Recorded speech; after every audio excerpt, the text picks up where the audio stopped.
Music 5，歡迎喺我哋身邊有 Cozy Syndrome。咦？點解得兩個人嘅 Cozy Syndrome， ？Cozy Syndrome，hello。我哋係 Cozy Syndrome 嘅吉他手，我係 Forky， 我係 Jillian 阿嬌。係啦，呢一個咧係一個非常之特別嘅實力派女子組合。咁啊 Cozy Syndrome 咧就已經喺2019年咧已經開始面世㗎啦，係咪2019？啱，冇錯啦。即刻望一望。係啦，但係咧竟然有5個人啦。今日咧我哋係現場嘅訪問啦。咁點解由你哋兩個今日出現咧？究竟你兩個因為猜贏咗啊，定係猜輸咗咧？定係太會説話，所以就派出你哋？又或者係啊，因為你哋太多嘢講，所以你哋出嚟咧？今日呢個直播㗎嘛，我哋兩個咧就係對 band 入邊咧最唔識講嘢嗰兩個嚟嘅，所以就叫我哋過嚟訓練一下我哋嘅口才先。真係係啊，諗住 Boxing Day 俾個驚喜大家，我哋兩個獨擔大旗。係，我係平時唔講嘢嗰兩個人今日出嚟，最靜嗰兩個。唔係通常 band 房可能好多嘢講嘅，咁樣喺鏡頭面前比較靜啲。我哋呢度同 band 房 size 都差唔多啫。係啊，當住係先啦。Harry 哥，你住主音先咯。嚇我做主音唔得，我打住鼓，你哋就彈住吉他，咁我哋咪咁啊可以開始講嘢咯。咪住，都冇吉他，唔好講咁多先。係啊，呢一個要下一 round 先出㗎啦。咁但係咧 Forky 啊，我就反而咧覺得，如果今日咧大家一齊坐喺度咧，即係冇人估到咧，你係一對咧咁狂野嘅呢一個女子組合裏邊嘅吉他手咯。你因為好正經啊。係啊。係啊。咁你做咩咁正經啊？咁樣，即係你今日平時唔係咁㗎咁樣，都差唔多。其實我哋平時係啊。嗱，睇唔出嘅，因為其實咧，當你夾 band 嘅時候，可能係另外一邊嘅自己嚟㗎嘛。不過咧，你哋兩個咧都符合咗咧吉他手嘅一個好特別嘅一個特性嘅。係咩咧？我識親所有吉他手都係咁㗎啦。第一就係唔多講嘢，第二就係一定係長頭髮，尤其是男嗰啲喎。係啊，你睇下 Joey 聽啊，係啊，我哋咧喺第三台有個節目咧。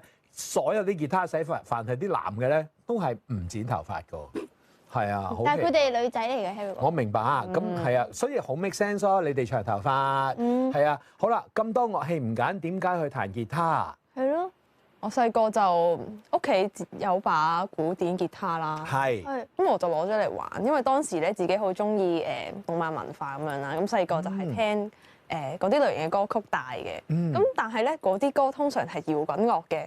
但係咧，我就得把古典吉他點玩咧？係啊，好有問題喎！唔緊要，都係6條線，咁我就照用嗰啲係咁彈下，上網啲譜咁樣去彈啦。咁後期咧就好似幾有聲喎，開始彈到歌喎，就覺得有啲滿足感啦。咁之後咧就開始接觸電吉他咁樣咯。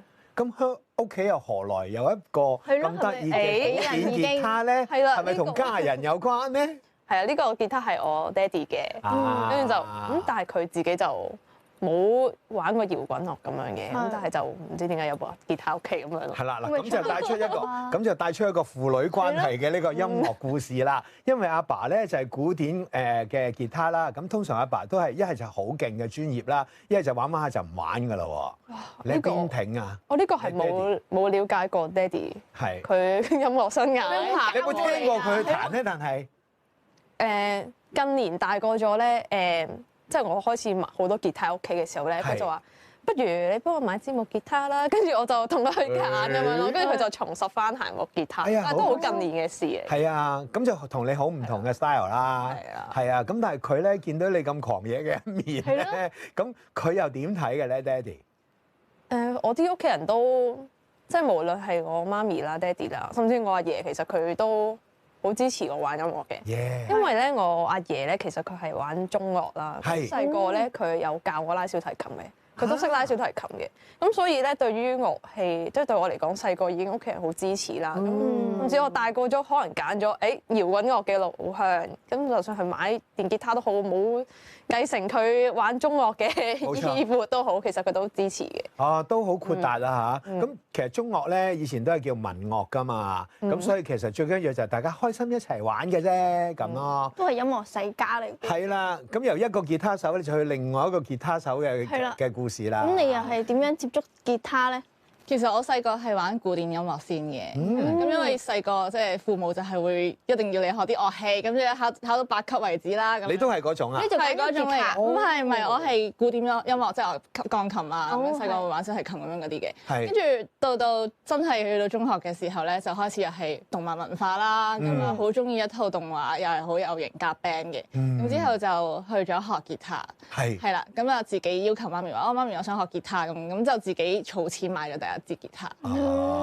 不過其實即係讀書時期咧，佢係唔係好中意我夾 band 嘅，即係父母都係覺得啊夾 band 係即係好似會學壞啊，係咪啊？學壞會啊，好典型嗰啲係啊，有學壞啦，成日都夜翻啦，因為夾 band 大家都要做完嘢之後先至可以，咁所以就不過大個咗同埋做咗啲成績出嚟咧就好啲嘅啦，父母就會安心啲咯。嗱咁呢度咧就要呼籲一下啦，因為咧呢一個嘅香港暖流嘅節目咧都有好多嘅哥哥姐姐啦，即係唔好講係你哋爹哋媽咪嗰一輩啦，可能爺爺嫲嫲嗰一輩都睇緊嘅。咁想話俾大家聽咧，如果屋企咧有一位嘅小妹妹咧，一路咧就我家有女初上長成啦，佢又話咧佢去夾 band 咧，你俾啦，因為呢度3個我身邊嗱呢一個直咧就打鼓嘅，同阿 Julian 啦係啦，同埋阿叉咧就係彈吉他，咁佢哋咧都有個狂野嘅一面，但係你望下佢哋好正經㗎，係啊，其實學音樂係好乖，所以咧俾佢哋去啦 ，OK 㗎。你睇埋佢哋個音樂嗰個 music MV 咧，你先要選擇啦，因為個 music MV 完全唔係咁樣樣嘅佢哋。依家我哋係好似去考試咁樣樣啦，係啊，見工咁樣。Hello， 好啦，咁啊，其實咧，你哋點樣5個人走埋一齊？因為咧，你哋真係好，我個感覺覺得你哋好夾。第二咧，你哋好鮮明㗎喎，你一個好鮮明，你哋啲形象咯。佢哋講嘅嘢都好鮮明㗎，佢哋咧好個人化，同埋唔係嗰啲咧好軟弱嘅女仔嗰種㗎。係啊，佢哋好似係唔會怕失戀嗰挺女仔嚟㗎。係啊，只要有佢掟人，會有人哋掟佢嘅。係啊，佢哋好似好自我㗎，我哋咁㗎。係咪5個都係咁㗎？失戀都會怕嘅。啊，你都幾誠實啊！都大家其實我哋都有一個即係共同點，即係大家都好中意一係嘅搖滾，好中意動漫。咁所以點解我哋嗰時會組成就係即係大家都有個目標，就係想玩呢一類型嘅音樂。係啦，同埋元組嘅成員其實佢哋好清晰嘅目標就係想夾一隊女子樂隊咁樣，所以咧佢哋就好已經係用咗好多年嘅時間去物色唔同嘅樂手啦。咁我都係之前即係5年前咁樣都去玩一啲地下嘅一啲 cover band，都或者係動漫嘅一啲 band 咁樣就識咗鼓手咁樣，然後佢就有冇興趣我哋夾過一隊原創嘅女子 band 啊？咁即係其實佢哋已經好清晰嘅目標就係我哋要5個女仔一齊出嚟做，然後一定要做原創嘅。好清晰喎，個鼓手又真係好勁嘅，因為咧我有睇你哋咧有一個嘅 MV 嘅，個 MV 咧就叫做等下先嚇，就係呢就係頭先嗰個頹廢員工手冊啊，好中意嗰首歌，係啊，同埋咧真係大家可以睇下，因為喺嗰個 video 咧啲燈打得好靚，拍咗幾耐啊嗰個 video？嗰朝我哋好早喎，我哋都未天光已經去到個場地拍。係啊，係工廠嚟㗎係咪啊？但係又好似學校咁嘅喎，我見到一個神秘嘅結界一個神秘嘅即係冇講啦，係啊，唔可以透露㗎。冇錯，啲靚景靚。總言之咧，啲燈咧就打得好靚，同埋我覺得個鼓手好勁，同埋佢哋咧真係好有，佢係用個心去演繹嘅一個音樂嚟嘅，係啊。咁好想知道啦，你哋5個人咧，由2019年至到而家5個女仔，3、4、5，應該有幾耐啊？即係有5、6年啦，近。係啦。會唔會有拗撬嘅咧？即係有冇嗰啲咧？我哋成日都好想知嗰啲女團內部紛爭咁樣噶嘛？係啊，因為近排我哋睇咗有個卡通，你知好紅嗰個咧，即係韓國嗰個係啊，有3個女仔嗰個卡通咧，紅到全世界都個個人有，我都中意，我都有睇啊嗰個。佢哋3個都嗌交噶嘛？定係你哋5個冇理由冇交嗌嘅？都會嘅，尤其是喺樂隊嘅組成初期咧，因為大家即係冇咁認識啦，咁好多處事上嘅都要去磨合，要夾啦。咁即係經過幾年之後，就會即係大家都知道對方嘅性格啊，或者可能個處事方式係點樣，咁就會冇咁多矛盾同埋摩擦。咁但係我哋依家嘈得最多嘅咧，通常就係關於食嘢。今日食咩？今日食咩？好執着，我哋有啲人好重要執着嘅呢樣嘢。我發覺凡係玩音樂嗰啲人咧，除咗音樂咧之後咧，就係食嘢㗎啦。今日外賣叫邊度？係啊，係咪就係外賣叫邊度啊？有啲人可能想食外賣，有啲人想堂食，又或者食唔同類型嘅嘢，咁樣就會嘈咯。我哋分開叫唔得嘅咩？係啊，跟住就會有人咁我自己食咯咁樣。喂，講嚟聽下點樣嘈法？通常嗰個衝突喺邊個位？係咯，通常係可能大家嘅口味有啲唔同啦。例如咧，食辣唔食辣啊嗰啲啊？有啲人想好 decent 咁樣坐喺度食嘢，有啲人中意掃街，即係中意食街邊嗰啲嘢。哦，咁好大衝突啊！好大衝突啊！係啊，分開食唔得嘅咩？係啊，又有唔中意啊，咁又唔好啊。所以就即係唔可以一個人食飯。係啊，最麻煩係咧，平時中意坐低嗰個咧，突然之間有一日佢要去掃街嘅喎。你知女仔，你唔好以為佢成日都中意坐低嘅喎。即係今次我就下你啦，結果我唔想喎。係啊，因為呢啲原因會㗎。但係你哋兩個唔似係咁有呢啲衝突嘅喎。我覺得阿叉係好忍得好就得大家。你中意啦，我都 OK 咁樣嗰類。係咪啊？我直接唔食咯。係啦，佢係用唔食啦。哦，係正。但係通常呢種情況咧，佢話唔食咧，其他人就會覺得咁你依家真係發脾氣啦，唔食啦。咁又唔會喎，因為有陣時我問佢，譬如可能做完嘢咁樣，一味食嘢啊，佢通常都係會離隊嗰個嚟嘅。係啊。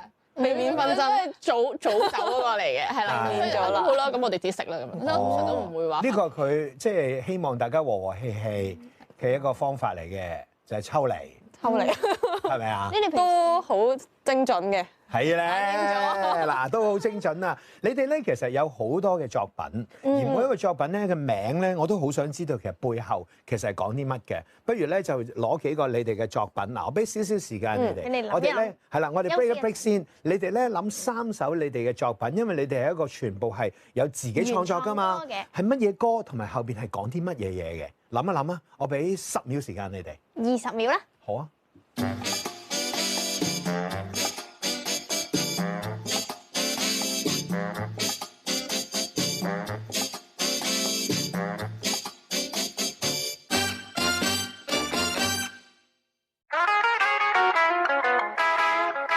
Music 5，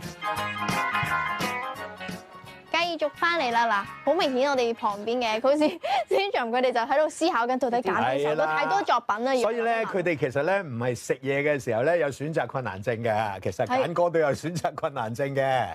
好，咁你哋唔好望對方，每人揀一首。係啊 ，Jillian 先啦。好，咁我講下我哋啱啱新出最新嘅嗰首歌啦，就叫 We Believe。係，咁呢首歌其實收錄喺我哋最新嗰個mini album 嗰度嘅，咁就係今年10月份出嘅新歌啦，咁樣係啦。咁啊，我哋呢首歌嘅主題其實就係即係其實我哋呢隻碟嘅歌咧，都係每一人作一首作品出嚟。咁呢首作品咧，就係由我哋主音阿 Sana 去即係構思啊，主旨都係佢諗嘅。咁呢首歌主要咧就係叫做相信自己，即係自愛，唔好動搖自己嘅信念。總之你信自己，你一直去，咁你就可以衝破所有嘅障礙咁樣樣。咁即係自己去鼓勵自己嘅一首歌。係啦，We Believe。想講咧，We Believe 咧唔係 WE，即係我哋相信喎，係再重新再 believe，即係 re-believe RE 喎。咁呢個係好特別嘅。我見到咧裏邊咧有啲歌詞咧，我都覺得幾特別嘅。你哋咪好中意有啲英文歌詞放咗落去咁嘅。有陣時耐唔耐咧有幾句英文字喎，Believe in who you are 嗰啲咧。係啊，呢個係主音佢創作一首歌嘅時候咧，第一句諗到嘅 hook 就係呢句啦。即係佢作歌嘅時候咧，其實佢係諗咗個畫面先，佢就係想喺台上面唱歌，然後一班觀眾喺下面同佢一齊唱呢句 hook，即係大家一齊嗌。係啦，所以咧佢諗呢個歌名嘅時候咧，佢開頭係不如就叫 Believe in who you are 啦。嗱係咪啊？我係未聽過首歌啦，我就咁睇歌詞啦。但係咧我都覺得好 drawn 㗎啦，已經即係我已經覺得呢一句嘢應該喺首歌裏邊好出，原來真係係啊，所以應該好 work 㗎喎。而家好想聽添啊！突然之間，跟住佢最尾就太長啦，都係型啲啦，加個 re 喺前面啦 ，believe 咁樣。係啊，就咁又係，咁咪型咗好多喎。因為曾經我相信自己㗎嘛，咁而家咧即係要再一次要重拾呢一種感覺咯。因為每個人相信自己嘅途中，總係會有好多嘅即係猜疑自己，即係高估咗自己能力，或者可能唔信自己啊。咁我哋呢首歌就係要俾翻一個強心針俾大家，喺自己猶豫嘅時候，繼續堅持，繼續信自己，咁就可以去到㗎啦。喺夾 band 嘅過程咧，有冇通常大家都會話咧，夾 band 好容易中途就會想放棄唔夾噶嘛？有冇都遇到呢啲情況，所以就出咗首 We Believe 我哋得嘅，我哋要繼續咁樣嘅情況咧？都有㗎，我哋都有好幾次係大家都覺得係咪應該要停一停咧，或者可能有啲事大家即係譬如我哋之前走咗 bass 手，即係離隊咗，係啦，咁啊有成員嘅替換呢啲時候，我哋都有諗過究竟繼續做落去啊，定係哇一定好唔慣喎！如果夾咗好耐嘅話，突然之間要重新有一個新嘅感覺嚇。直你又真係都好熟行喎，原來真係啲女仔 band 咁多麻煩嘢㗎，男仔 band 仲差。其實我曾經都有夾過 band。好啦，咁啊叉輪到你啦，你又揀首歌嚟講下。我會揀《我們的花期不是永遠》。係啦，咁呢首咧係我哋叫做第一首嘅情歌嚟嘅。係。咁就我哋之前咧，通常早幾年出嘅歌，可能就比較搖滾啲啦，或者係講啲好有衝勁嘅嘢啦。咁然後我哋突然之間有一日，咁我寫一首比較清新嘅歌，咁就問下有啲咩主題啱啊？咁佢就不如我哋試下情歌啊，好似未試過打開呢個市場喎，咁就去咗寫啦。咁但係呢首歌講咩咧？就係我們的花期不是永遠，就係講緊係分咗手之後嘅一個故事嚟。係咁就係大概係講就即係歌詞入面咧，就係講從頭開始都未必好似之前咁溫馨啦。咁就叫做即係提醒大家，可能分咗手之後，或者係分開咗都有各自嘅生活咁樣，叫做唔好介懷咁樣。唔好介意，因為就算係分開咗，再翻嚟，可能同以前已經唔同咗㗎啦。有改變，有成長。係啊，同埋叫做花期咧，就係諗住每一段嘅關係，佢入面都叫做比喻咗一個花束咁樣啦。係啊。咁但係嗰下係最靚嘅，咁但係有時候未必係永遠嘅。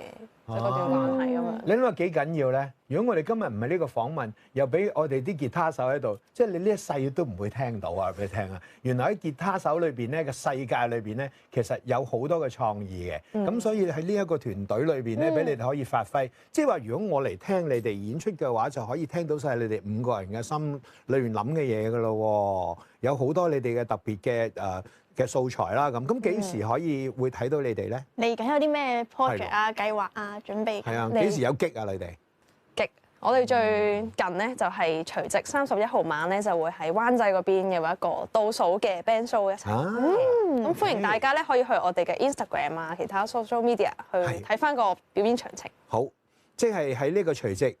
係。話咁快就可以見到你哋㗎啦！即係仲有幾日啫喎？倒數喎，係咪夜晚㗎？你哋嗰個演出？係啊，倒數嘅夜晚啊！你唔好講啊！我試過做好多場 show 啊，日31號啊，我好啊，咁我嚟倒數，佢唔係啊，下晝2點半啦，咁樣啊，3點鐘就做完㗎啦個 show 咁喎。係啊，好多時候係咁噶，但係倒數嘅時候個 feel 好唔同㗎。